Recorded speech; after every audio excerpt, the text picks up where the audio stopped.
The S&P 500 closed the year 2023 being very overvalued and being close to all-time highs. However, since 2024 started, it has dropped a bit. I do still have the feeling that the majority of the companies are overvalued or trading at very high PE ratios. So today I'm bringing you an undervalued AI company. As you can see, it's been trading under its intrinsic value for a very long time.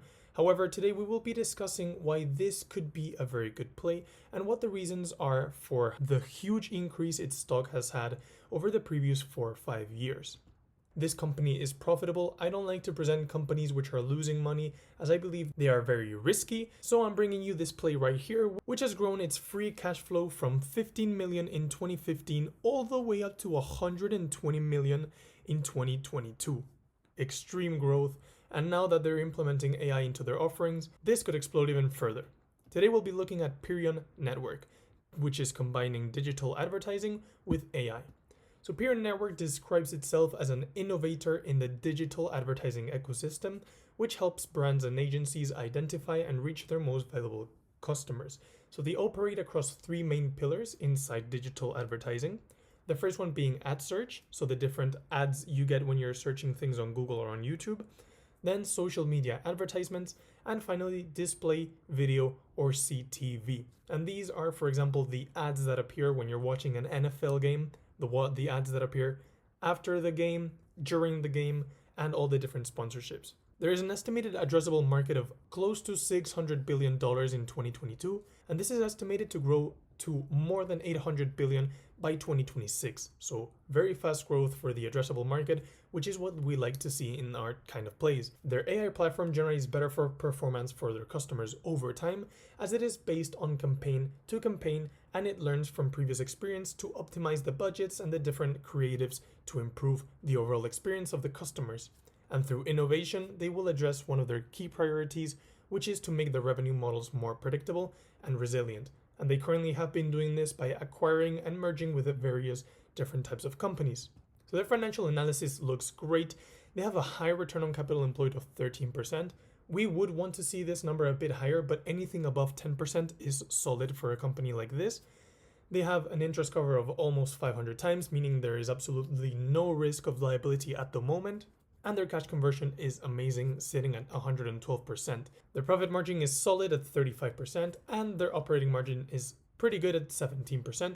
They could be better, but for an area and an industry where there are so many competitors, this is great to see. Their revenues, their gross profits, and their net incomes have been consistently increasing quarter after quarter, all the way trailing back to 2021, with growing net margins and growing gross margins. This is exactly what you like to see in a company, especially in an industry that is growing as fast as the one this is in. And their efficiency ratios could not get any better as well. They are increasing, and their return on invested capital is sitting just under 60%, and the return on capital employed is not sitting here, but it is at 13%. And it's great to see all these numbers being higher than their peers in the same industry, because that means that this company is doing the right things. The fundamental analysis, this company gets a 7 out of 8, very solid. However, there is one little issue we did see with the company. But they have very low liability risk, since they have an interest coverage ratio of around 500 times. They have a very solid balance sheet. Their cash flows are extremely consistent. We have the latest data from 2023. Their organic free cash flow growth is insane. And as we have seen, they are able to grow their revenue organically quarter after quarter without disappointing.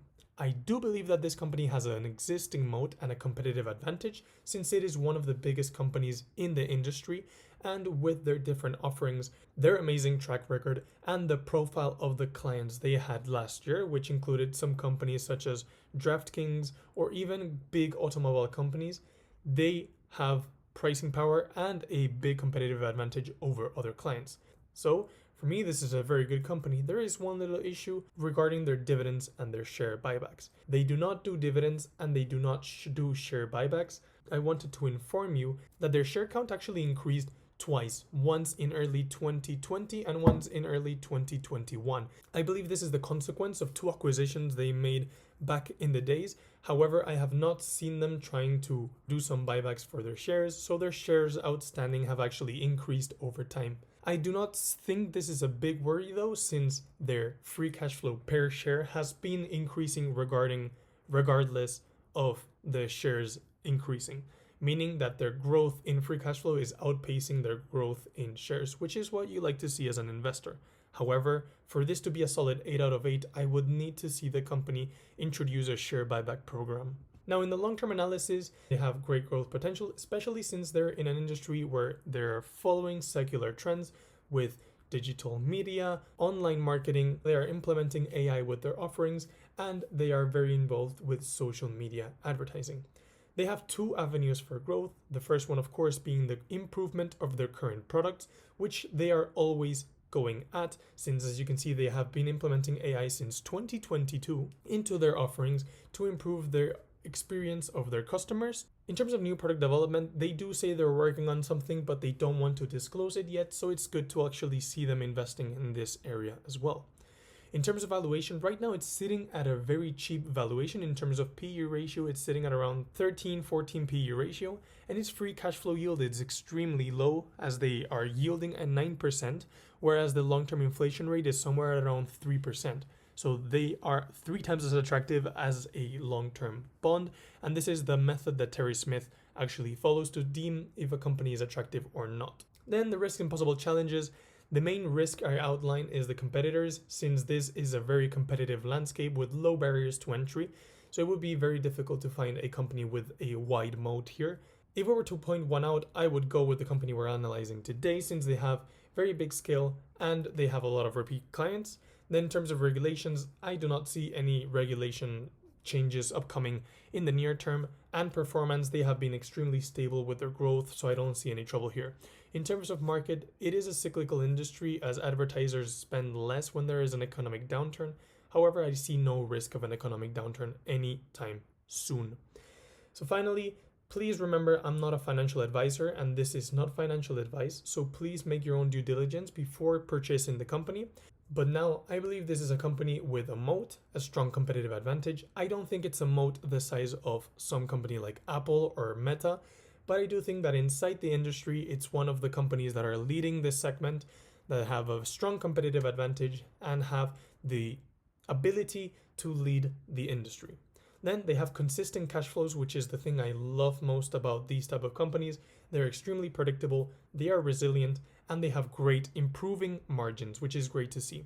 Next, they have a high return on capital employed, which is great since they are creating value for the investor. And in conclusion, I would say that this is a very good company, a great investment, especially if they stop issuing shares.